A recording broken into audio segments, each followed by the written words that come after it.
Okay, good. So the question is basically asking, um, how can you tell what's happening to the government's tax revenue? So the first thing that I would suggest is just find out the percentage change in the tax revenue. So it's moving from a 10% to a 15% or 15 cent. So basically what we're going to do is just take 15 minus 10 over 10, and we're just going to find that that's a 50% increase. So that increase then, what we're going to do is we know that the 50% threshold, the tax is either going to be 50% or greater or 50% or lower.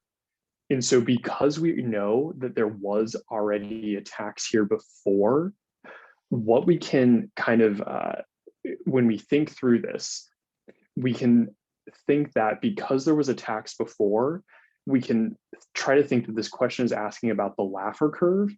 And so the Laffer curve was basically, and I'll draw it. So basically the idea that you have this curve, and this is going to be the percent of the tax. And then this is going to be the tax revenue, so TR. So basically what the Laffer curve is trying to get at is there is, as you increase the percentage of the tax, you start to get a smaller and smaller additional amount of revenue up until a certain point where you actually start getting less revenue. So basically, when you're thinking about increasing a tax, what the question is trying to get you to think about is, because you already have a tax, it's likely that you're somewhere up here. So if the tax increases by 50%, the government tax revenue is likely going to increase by less than 50% because you're up in this area, or it could even decline if you're in this area of the graph. So let me pause here and see if there were any questions on that.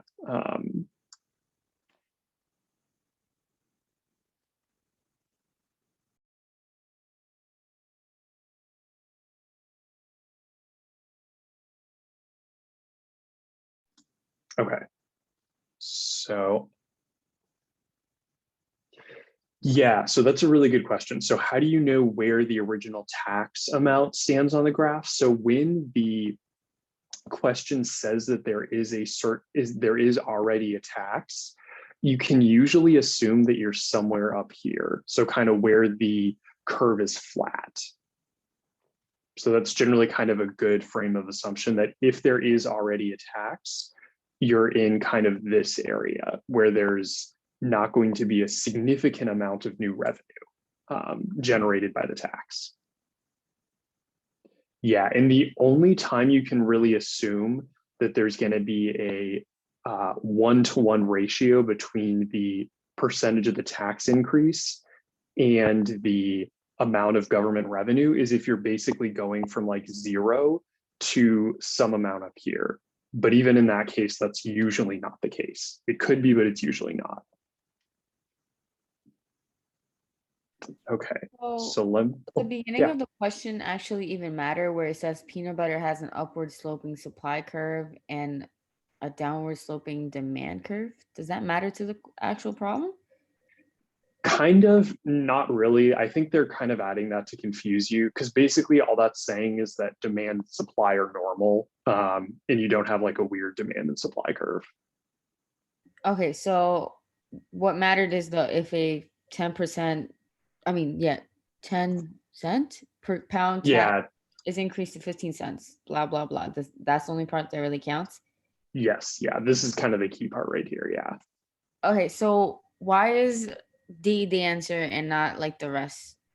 Like, why does it matter that it says and may even decline? Yeah, so the may even decline piece is really important, because what they're asking you there, or what they're trying to get at, is that potentially you could be on this part of the curve where if you increase the tax rate, the amount of tax revenue is going to actually decrease. Does that apply to like every question that's sort of like this? Like the Yeah, make and decline part? yeah, it definitely does, because, and this is kind of like more of a theoretical thing, but the Laffer curve is basically saying that when you start out with some amount of tax, any increase in that tax is going to generate less additional revenue. And then as you are moving up the tax percent, it is highly likely that at a certain point, additional increases in taxes are actually going to give you less revenue. Okay, thank you. Yeah. Did anyone else have any other questions on this one?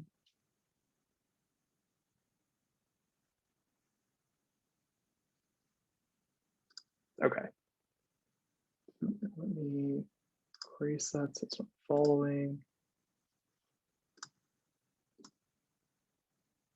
Okay. So then this actually, I had a bunch of questions on this, and this was a really, really important point from chapter 6 and 8. So the importance is not on who the tax is levied on. And what I mean by that is just, it doesn't matter if the tax is on consumers or producers. The important piece is the elasticity or inelasticity of the demand and supply curve. So who the tax is levied on tells us absolutely nothing about the tax instance or the tax burden. And it also doesn't tell us who pays the larger share of the tax burden or tax instance. So that's a really, really important point, because taxes can be levied on buyers and consumers. It doesn't matter who the tax is levied on. What matters is the elasticity of the specific demand or supply curve. That's how you determine the tax burden or instance and who pays what share. Okay, and I'm going to pause here because it looks like I had a question from the prior one. And also, if there are questions about this statement right here, definitely let me know as well. Yeah, so basically for this one, I'm just trying to compute the percentage change for the tax amount.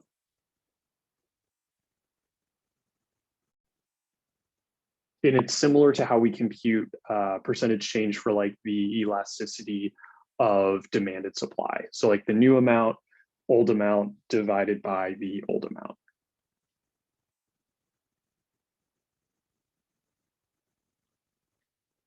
And does anyone have any questions on this statement, or does this statement kind of help clarify? Because I tried to reduce it down to like the smallest possible statement without leaving anything out.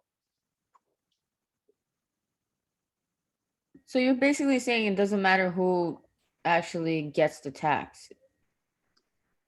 Yeah, or who the tax is levied on. So like if it's levied on consumers or producers, that doesn't tell us anything about who has the larger share of the tax burden.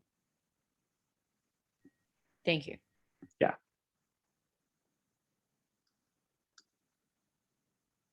Okay, so let me move to this, because this was also a couple people asked about perfectly elastic and perfectly inelastic. So I just wanted to kind of briefly revisit this, because I think this is a good way to, when you're thinking about tax instance, it can kind of be helpful to look at the graph and say, is this closer to being perfectly inelastic, or is this closer to perfectly elastic? So we have perfectly inelastic here, which is just basically a straight vertical line. And all this is saying is that if the price changes, so if the price, let's say here is $1 and it moves up to $10, there's no change in quantity demanded. There's no change at all, or supplied, depending on which curve this is. And then for perfectly elastic, So perfectly elastic is kind of a little more odd to think about because it's basically a horizontal line. And all it's saying is that the price can basically stay the same. Or if there's a tiny, tiny, tiny change in the price, the quantity can basically either go to zero or increase exponentially. There's basically no boundary on the quantity. So that's kind of what perfectly elastic is saying. And then to determine inelastic and elastic, so inelastic is less than one when you're calculating the elasticity of demand, and elastic is greater than one, which kind of got cut off there. But that is kind of a good way to think about, a really, really basic way to think about elasticity and inelasticity.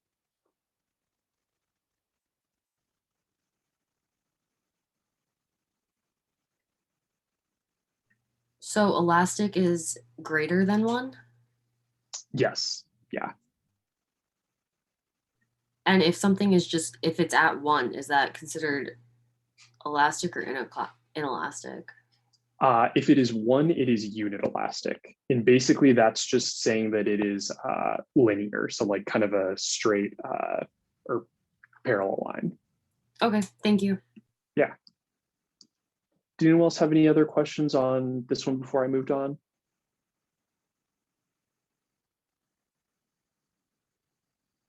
Okay. So I'm going to skip this one because I will do this after the lecture. Okay. So this is actually another really, really helpful kind of graph summary, I think. So this is basically showing you if you have elastic demand and inelastic supply, the share of the tax burden and who that's going, who's paying the larger share. And then B here is basically reversing it and showing you elastic supply and inelastic demand.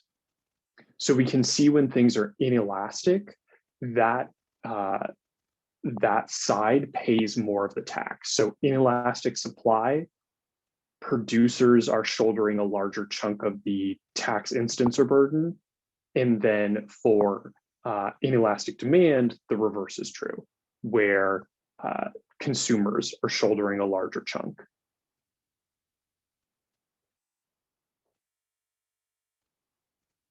Does anyone have any questions on this? Because kind of another similar to the prior question, but I think it's, at least for me, I always prefer to visualize it on graphs rather than like kind of written down.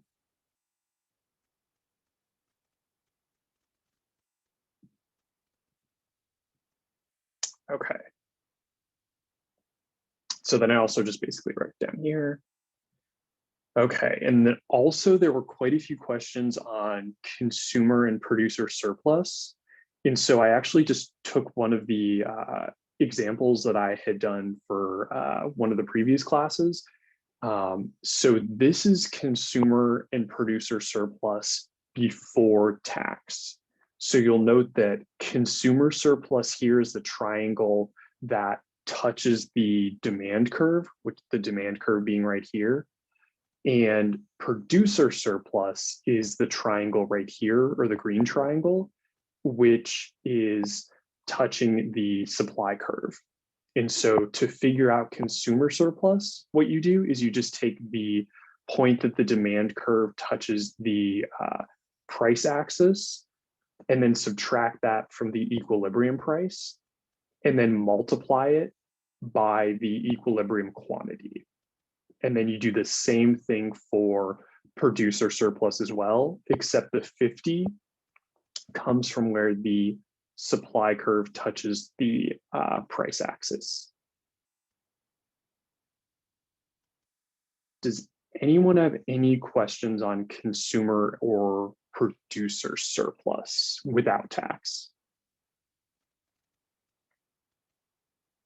Now, how is it with tax? Okay, so with tax, this is what it looks like. So note here that this is the tax amount. So the tax amount is $200 per unit. And the consumer surplus is this small chunk here. and producer surplus is this small chunk down here. So the calculation is similar, but the important difference is that this 300 is now the price that consumers pay in the market. So this is the 300 that consumers are now paying for the good because of the tax. So if we had a problem like this, would we have a problem like this on the midterm with tax? Yes, you very likely could, yeah. So how would it be worded exactly? Because I see the math. The math is like correct and everything. But I mean like the 37 and everything, like how would you word it? Like 37 tax percentage, something like that? Yeah, so for this question, the exam could say something basically like, so what is consumer surplus after a $200 per unit tax was implemented in this market? So that's one way for consumer surplus, how they could word it. Wait, so repeat what you just said? Yeah, so like, what would consumer surplus be if there was a 200 per unit tax implemented in this market? And the 200 is really important here because I don't think they're gonna not give you a graph, but if they did not give you a graph, what you would have to do is you would have to look at the original equilibrium and then say, where is there a difference between the supply and demand curve that is $200?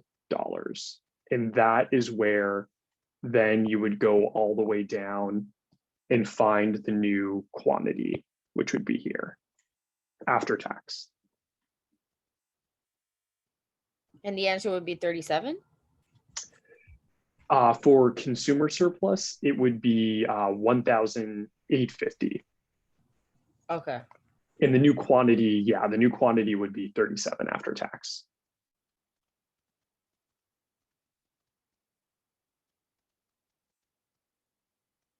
Yeah, so if for the algebraic example, I would look at the end of, so at the end of chapter 6, I have like a very, very detailed, or the end of chapter 6 slides, I have a very, very detailed example. And I would take a look at that and see if you can walk through that. And if you have any questions, please email me because that definitely could be on the exam. It's not a super complicated process, but the really important piece there is that you can find the equilibrium quantity and the equilibrium price algebraically first. Then you have to find the maximum price on the demand curve if they asked you for consumer surplus. And I think I also have a video in Blackboard as well where I walk through it too. Because yeah, that definitely potentially could be. Sorry, Professor. So the question, obviously, I know it would have words in it, but would it have the graph as well? It could. I usually for questions like this, we do give graphs.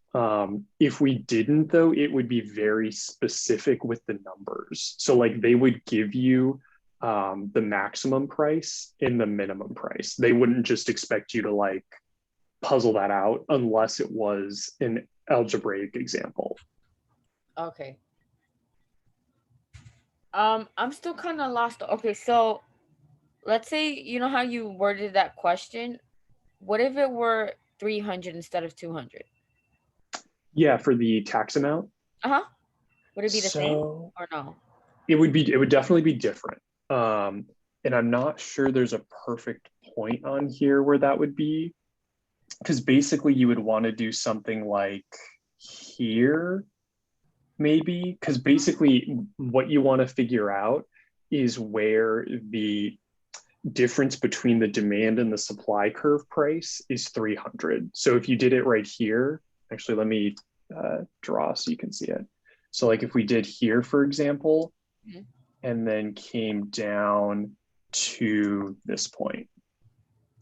That would probably be where it was if the tax was $300. Okay. Okay, now I get what you mean. Okay. Thank you, Professor. Yeah. Did anyone else have any other questions on this? Because this is definitely something that will likely come up on the midterm in some form.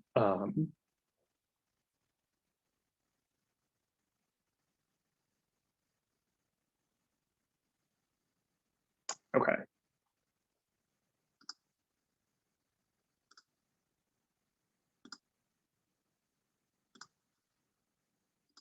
Okay.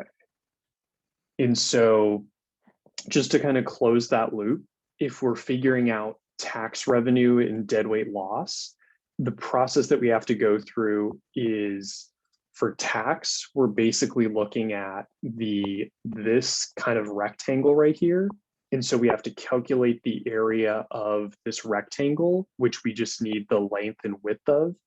So we could basically take the 37, which is the equilibrium quantity after tax, and then the $200 tax amount, and just multiply those together. And that would give us the tax rate. And then the deadweight loss is similar to consumer and producer surplus in that it's a triangle. So we have to use 1/2 base times height. And to do that for this, we just take the on one area. So this is going to be the base here, which in this case is going to be the tax amount, which is 200. So the 300 minus 100.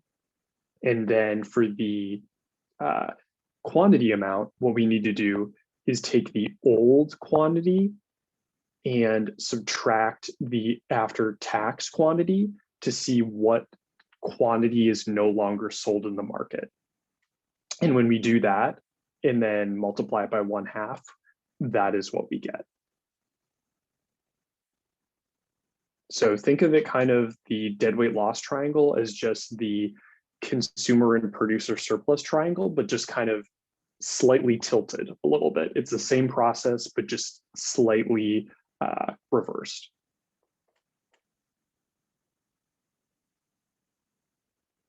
Does anyone have any questions on this before I move on?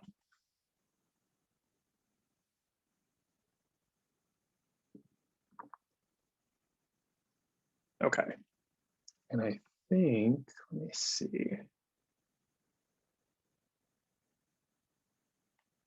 Yeah, and then the final one was someone was asking about kind of an example problem for kind of thinking through like price ceilings and price floors. So in this example, we're given a price ceiling and we can tell that the price ceiling is binding. And so the first thing that we want to think about is that what is the shortage in the market? So in this case, the shortage is the difference between the demand curve and the supply curve. And so that difference is basically just telling us that quantity demanded is higher than quantity supplied.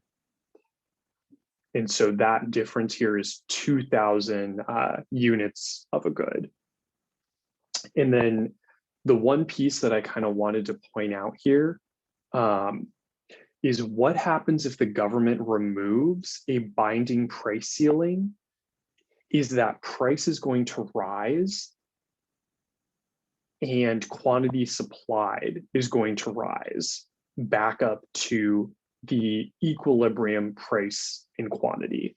So basically, what happens if a government removes any sort of binding price ceiling and binding price floor is that it's just going to return to the normal equilibrium. Because remember, when a binding price ceiling or binding price floor is implemented, what that does is it forces the market to be at a non-natural equilibrium. And so when it's removed, it just moves back up to the equilibrium price in quantity. Okay, and let me pause here and see if there are any questions.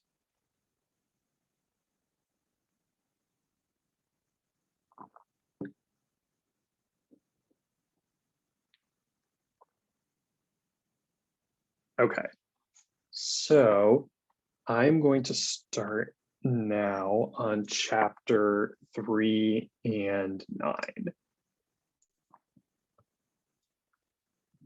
And I tried to this time do something a little bit different where I incorporated the questions that you all asked me for the chapter actually into the slides. So I'll update the slides in Blackboard because those are the old version that don't have the updated problems. But definitely let me know if you all find that this is a little more helpful rather than kind of separating it out.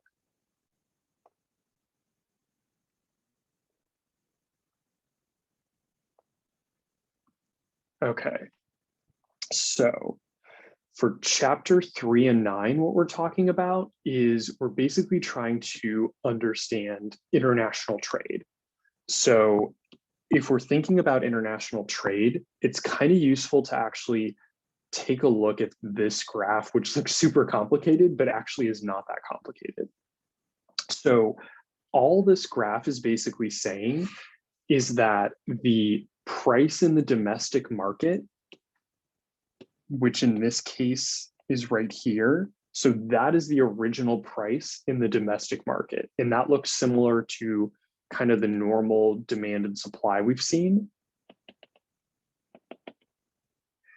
When the country opens up for trade, what happens is this is the world price.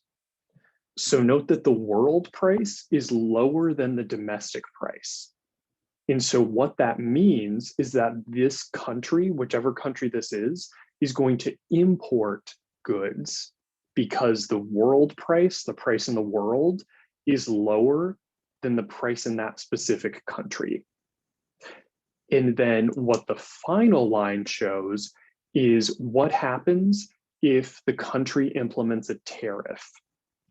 And so all a tariff is basically an additional charge on top of imported goods. And we'll describe this in much more detail later, but just to kind of give you a brief little summary, this price here is higher than the world price, but not back to the domestic price yet, because this country is still allowing some imports because their imports are taxed, which is basically what a tariff is. So now let me erase all of that, and then let me draw for you the consumer surplus in this market at the tariff, just so you can see that.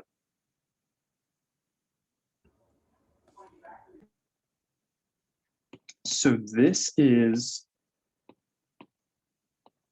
consumer surplus with the tariff.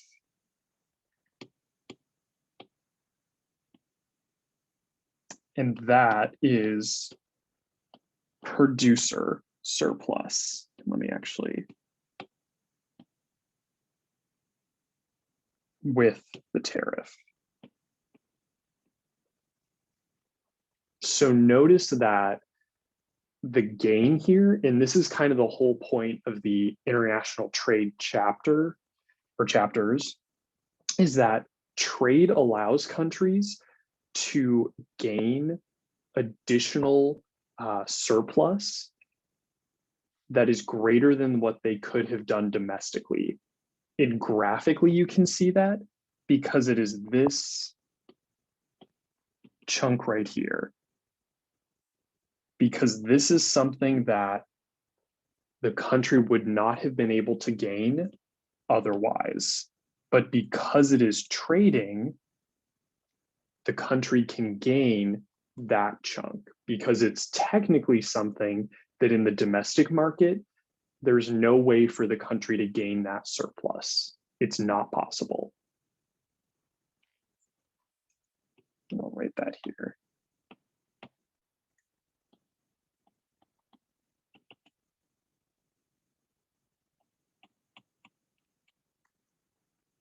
So that's kind of what we'll be looking at throughout this chapter, is basically trying to understand how that works and how trade works and how it benefits countries sometimes, most of the time. Okay, but to kind of back up to the beginning, we first have to talk about production possibility frontiers. In production possibility frontiers, all they are is just a graph that shows a combination of two goods that the economy can produce, given all of the resources in the economy. So for example, what a production possibility frontier looks like is something like this. So we see here that in this economy, they can produce two goods. They can either produce pizza or sugar. And so because of that, this is their production possibility frontier line. So hypothetically, I'm going to choose a point and explain what that means. So let's say I'm making a new point and I'm going to call it point Z. So point Z here is basically referring to a particular combination of pizza and sugar that this country can produce. And I'm going to give specific numbers to it. So let me say that can produce 500 pizzas and 40 pounds of sugar. And so what this is basically saying is that the production possibility frontier just represents the possible points that a country can produce two goods at. So any point along this graph, so like point A, B, C, all of these points are possible given this country's current use of resources. And so what we say then is that these points are efficient. They fully utilize all of the possible resources in that country. So a country can produce at A, at B, at Z, or at C. All of those are possible.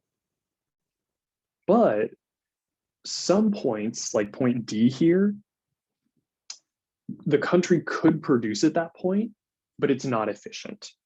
Some resources are going to be underutilized. So like there could be unemployment, or some factories are not working because the country, if it moved up here, it could produce the same amount of sugar, but get more pizza for giving up no sugar. And the same is true if it moved over here. So the country could produce the same amount of pizza, but get significantly more sugar. So that's why points like D are not are possible, but not efficient. And finally, and this is going to kind of drive us into international trade, point E. So point E is not possible. Anything that is outside of the curve of the production possibility frontier is not possible given the current technology and production in a country. But with international trade, that can allow a country to achieve a point outside of its production possibility frontier because that allows a country to specialize. So like, for example, in this particular example where we're talking about pizza and sugar, if this country decided to only produce pizza because it was really good at producing pizza, and another country decided to produce sugar because it was really good at producing sugar, and those countries traded, potentially this country could actually get to point E because it's specializing in what it does best, and the other country is specializing in what it does best. And then those countries trade. And so when they trade, they are potentially able to get to a point like point E. Okay, let me pause here because I know that was kind of a lot, and see if there are any questions before I move on.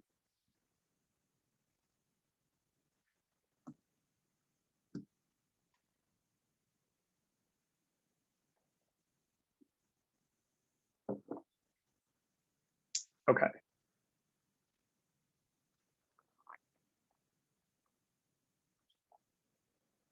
So I kind of started talking about this, but basically what we're trying to measure with the production possibility frontier is the idea of opportunity cost. So opportunity cost is really just what you have to give up to obtain something else. So like in this example, what do you have to give up to move from point A to point B? So you have to give up some pizza, but then you gain sugar. So it's all this kind of trade-off.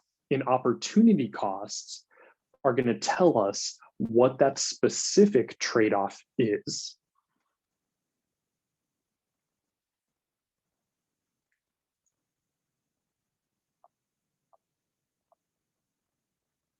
And just to kind of touch on it briefly, it's not the main point of this chapter, but just the idea that if the economy grows, the production possibility frontier can shift outward.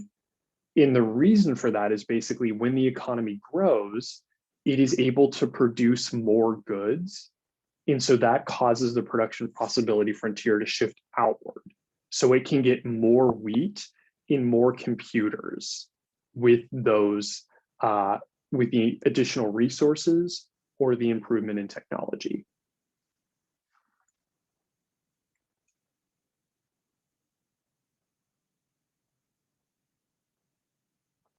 Okay.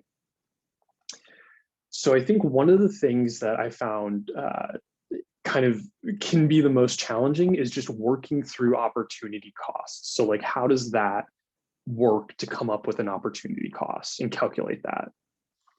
So in this example here, we have the US and China, and they can produce either 5 units of food or 3 units of food in the case of China, or 3 units of clothing and 1 unit of clothing. So then to determine who has the comparative advantage, we need to calculate the opportunity cost.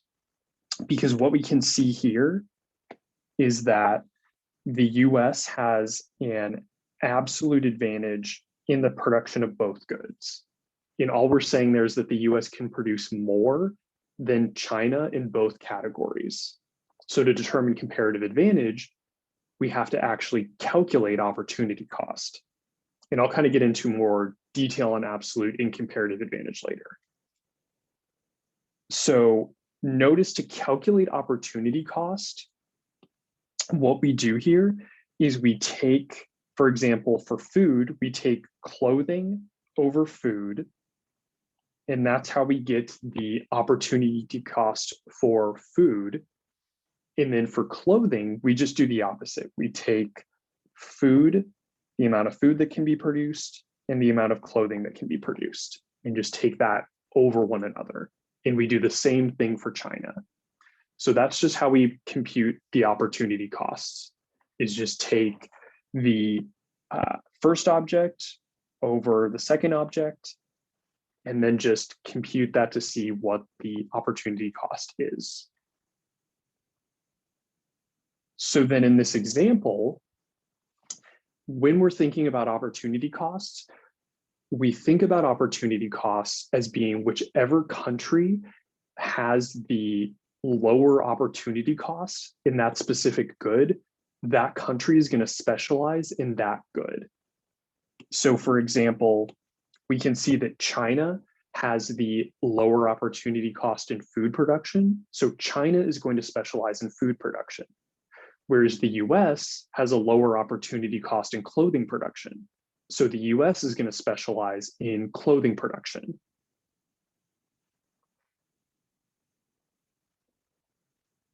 Does anyone have any questions on that before I move on to the next slide?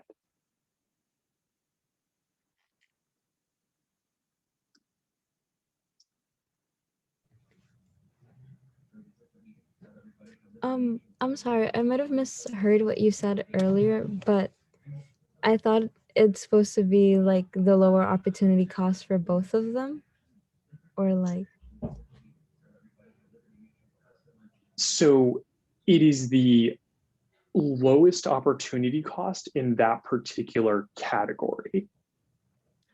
Oh, So like, okay. for example, for like food, the US has the lowest, or sorry, China has the lowest in comparison to the US. And then for clothing, the US has the lowest in comparison to China. Does that make sense? Oh, yeah, that clarified it for me. Thank you. Yeah. Okay. So then the next piece is countries can trade. And so we know that because China is specializing in food and the US is specializing in clothing, these countries are going to trade with one another now. And so what would be the terms of trade? And so basically the terms of trade are just how the countries will trade the two goods. So what will one shirt be traded for in comparison to one item of food? So just trying to determine how the country is going to trade. And so this is actually a lot easier than it sounds, luckily. So basically, the terms of trade will just be between these two opportunity costs for clothing and for food. Yeah, I see someone has a hand raised. Feel free to unmute yourself if you wanted to, or type into. Professor, I have a quick question. Yeah. Just the opportunity cost. So if we were like talking about the opportunity cost and relating it back to that production possibilities curve, wouldn't the opportunity cost be different based on trajectory if they were just to trade off for certain items? So wouldn't it be, I mean, we can't see it here, obviously in this example, but in a different example, let's say, where we were able to see both, wouldn't it be more, like, wouldn't there be more of an opportunity cost? Because, you know, the US, for example, will be able to devote more time to food. Therefore, they'd be able to produce more food, technically speaking, more than 5, let's say, as opposed to, do you know what I'm talking about? Yeah, are you kind of talking about like the like labor or how much? Yeah, exactly. It's like in this amount of hours they can produce. There was an example on the homework, which is why I'm asking. Yeah, was that example the example that was like with aircrafts? I don't remember exactly what it was. I just thought about relating this back to the production possibilities curve because I feel like they have more of an opportunity to create more food because they're not devoting any time to clothing. Yeah, so like actually, let me draw what the production possibility frontier could look like for, let's do the US, if they specialize in clothing. So let's say this is going to be the US, and this is going to be clothing and food. So normally a country's never going to perfectly specialize in one good. That's pretty uncommon. But what would happen is basically when a country specializes, let me try to find a good. So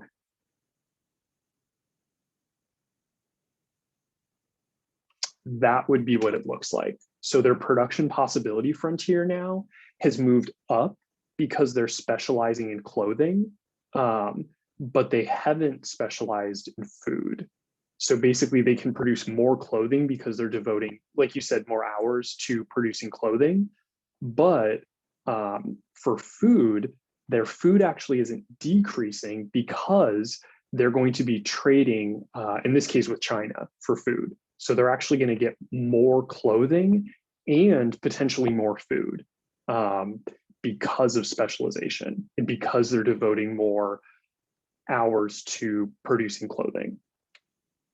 Yeah, that makes sense. So the 5 and 3 right now, that would be on the product. That would be somewhere on the curve, actually, not necessarily like exactly. Okay, cool. Thank you. Yeah, that's exactly correct. Yeah, so all of these points right here these points are going to be on the curve, on this pink curve, because the countries have not started trading yet. So we don't know what their trading is going to be. So these are just going to be somewhere on this pink curve. We're not on the blue curve yet. And so for the terms of trade then, what we basically have to do is just say the terms of trade for, let's say, clothing are going to be between 5/3 and 3.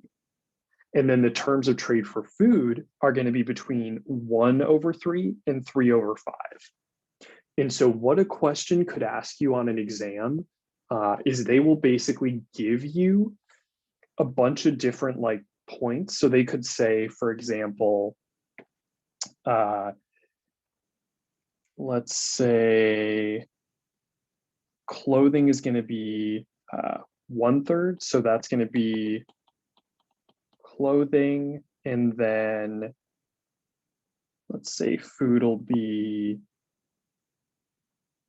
1. And so they'll give you like 4 different examples of potential terms of trade.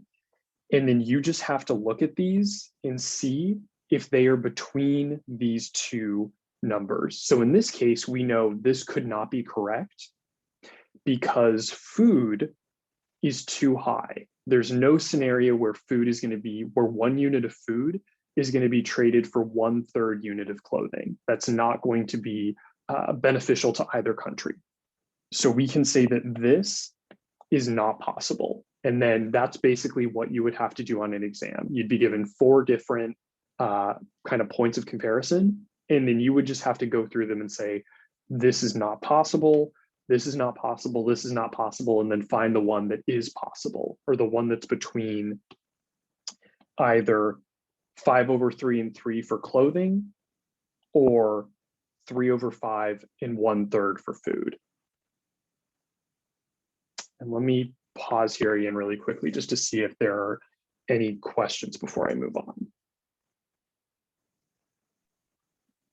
Professor, in terms of comparative advantage, if you have a lower opportunity cost, you have the advantage, right? So China would be producing food or clothing? China would be producing food. Okay.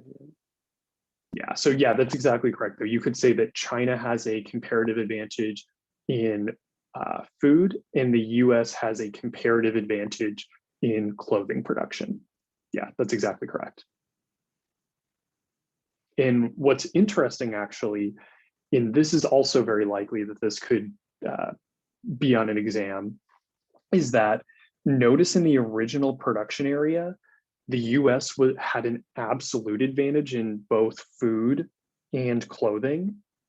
But when you compare or have that comparison and opportunity cost between the 2 countries, it's almost always the case that one country is going to have a lower comparative advantage than another country, even if a country has an absolute advantage in both goods. So that's kind of on the exam how they could try to make it seem like a country doesn't have a comparative advantage. But when you calculate the opportunity cost, you're able to actually see that countries are able to benefit from trade because they do have a comparative advantage. So specialization. So I kind of already mentioned this, but basically what specialization does is we're just talking about when we specialize in producing a good, we're producing the good that we're most efficient at producing. So in the case up here, the US should specialize in clothing production because it's the most efficient at clothing production, and China should specialize in food production because China is most efficient at food production. So that's all specialization saying. Okay, and here we'll actually get into very specific examples for absolute advantage. So in this case, all we're saying with absolute advantage is just that it is the ability to produce a good with fewer inputs than another producer. So basically in this case, when we look at artichoke, California has an absolute advantage in artichokes, whereas Nebraska has an absolute advantage in cattle. Basically, absolute advantage is just kind of a fancy way of saying it produces more total than the other country or the other state. Whereas comparative advantage, this is where we actually have to compare the two goods. And so this is basically saying that we have the lower opportunity cost than another producer. And so to determine comparative advantage, as we did in the prior example, we have to calculate the opportunity cost.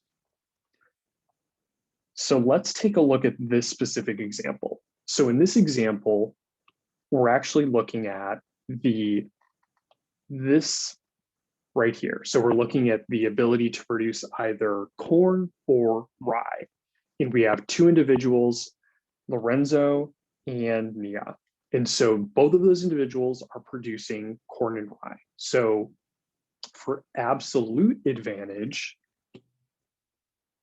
we can see that in corn production, Lorenzo has an absolute advantage in corn production, and also an absolute advantage in rye production.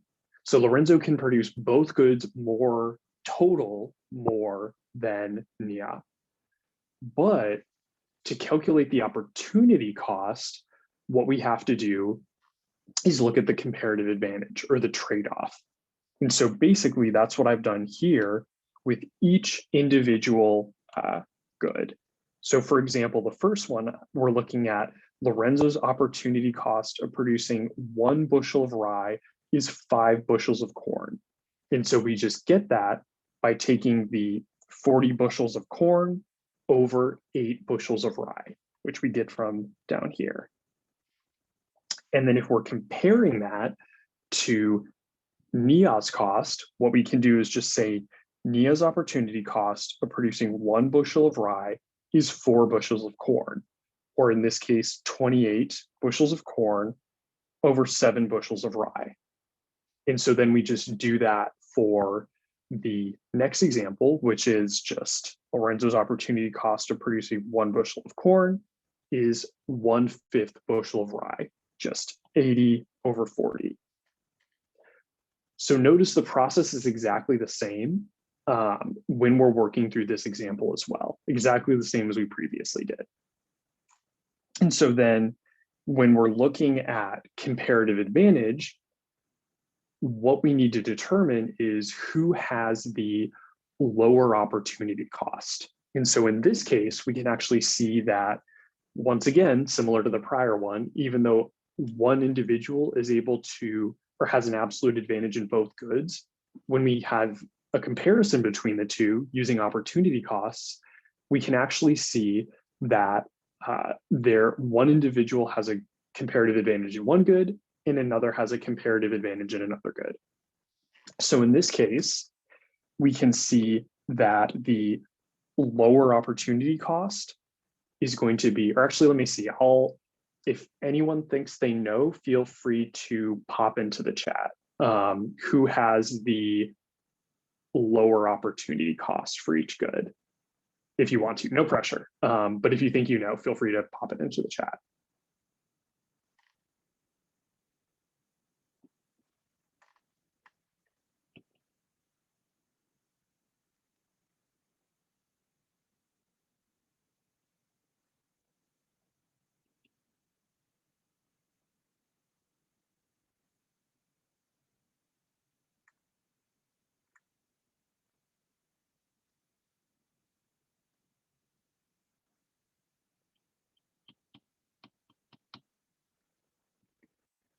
So basically, we're just looking for who has the lowest opportunity cost. And we can see that when we're looking here, the lowest opportunity cost for corn is going to be Nia, and then Lorenzo is going to have the lowest for rye when we look at opportunity costs.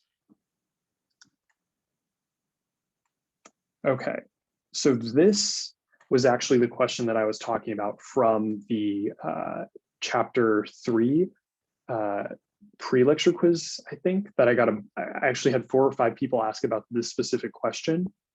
So I wanted to put it in here because the process for this is actually ever so slightly different than how we have been calculating opportunity costs. So the question in this case is giving us which good will China export and which good will the US export. So it gives us the time it takes to produce one aircraft for the US and China, and the time it takes to produce one shirt for the US and China. So when we're calculating that, the first step that we have to do, which is different from our prior steps, is be able to compare these two goods in the same kind of category. Because at this point, when we're looking up here, the relationship between the two is totally different because we don't have them in the same unit. So what we need to do is see how long it takes or how much of an aircraft we can produce in 1 hour. So to do that, we take 1 hour over the amount of aircrafts that can be produced, which in this case is up here. And then that's going to give us 0.000100. So then we do the same thing for shirts, where we take 1 hour and we take 2 shirts, which we get from up here. And so then we have 0.5 shirts. So then we just do that for China as well. So now we can compare these types in opportunity costs, because before, at this point, they were not in the same unit, so we couldn't compare them. Whereas when we convert them here using 1 hour over the particular time it takes, now we can compare the goods. So when we do that, then we do our normal opportunity cost calculation, which in this case is taking the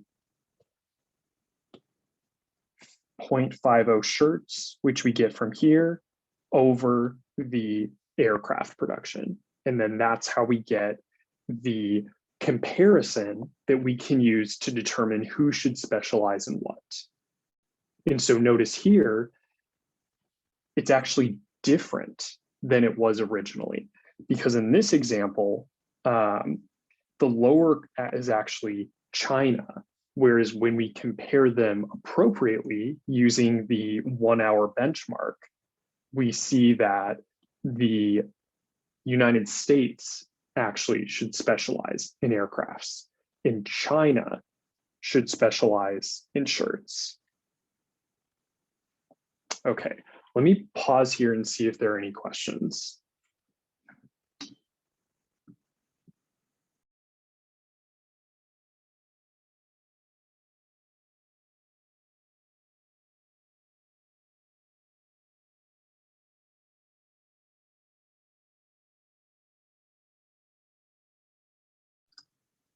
Okay. So the final thing that I wanted to talk about in like the last 5 minutes was basically just understanding imports and exports. So in this example, we can see that a country, so this country has a domestic price of $4 before trade and a quantity of 500.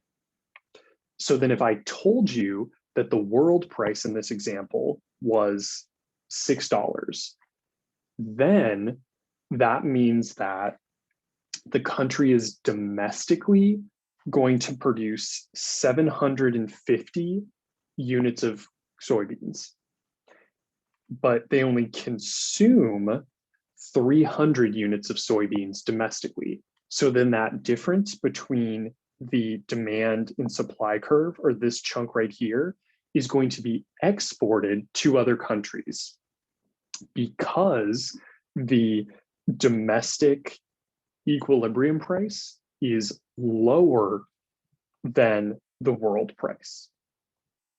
So then what does that look like with and without trade? So without trade, we remember that consumer surplus is going to be this chunk, or A and B, and producer surplus is going to be C. So then total surplus without trade is going to be A, B, and C. But with trade, we're adding this chunk right here. which is going to be the gain from trade. So that is the additional chunk that we're gaining. And kind of an interesting point here, and some of you can probably see this, is that consumers are actually worse off than they were before. So domestic consumers are worse off than they were before because this chunk of consumer surplus is now going to producers. But overall, so like if you look at the big picture, the country is better off because D is going to be gained by producers, which before D did not exist as a possible thing for a country to gain. So that's why it's really important when you're thinking about international trade. The total country is better off, but it does not have to be that consumers and producers are both better off. It's usually the case that one is going to be worse off because the price in the world market is going to be either lower or higher than the domestic price. And we can see what would happen here if a country has a price here that is going to be lower than the domestic price. We can see that, so A, B, C. In this case, consumer surplus is going to be A, B, and D, but producer surplus after trade is only going to be C. So producers are worse off, consumers are better off, and overall, everyone is better off. So that's kind of a weird thing about trade, is that consumers and producers are not both necessarily going to receive benefits from trade.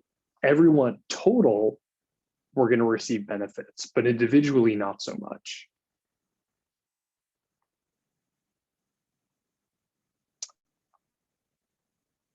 And then finally, what we can see, and this is kind of the example at the beginning of class, we can see here that what happens in a tariff versus what happens in free trade.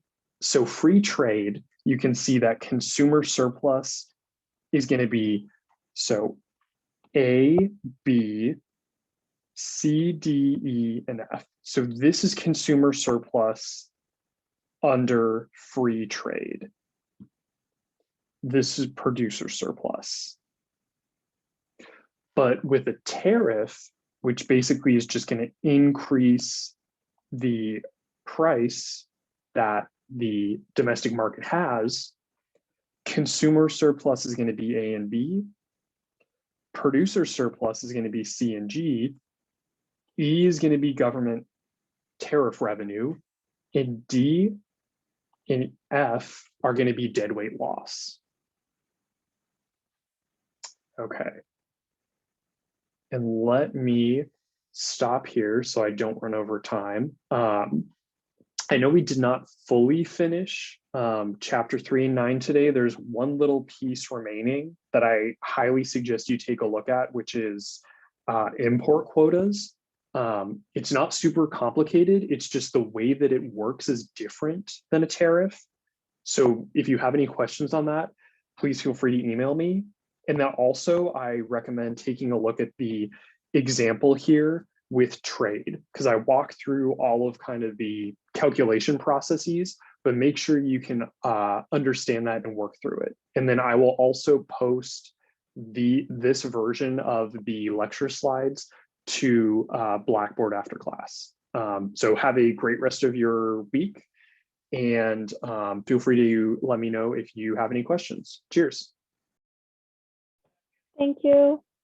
Thank you, Professor. Thank Thank you, you. Professor.